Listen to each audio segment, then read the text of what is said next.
how to freeze frames. So let's jump right into the video. So what you have to do, move this where you want to, what frame you like to freeze, and then go here, select editor, and then here and create a snapshot. And here you will have, and if you don't see resources window, please go to view and enable resources window, and here grab this snapshot and drag it over our video.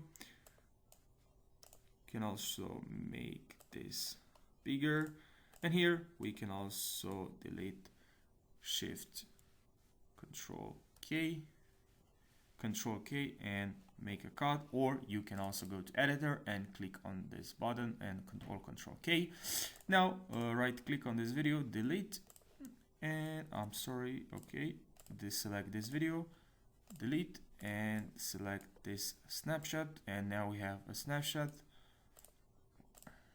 As you can see, and now the snapshot, video and snapshot.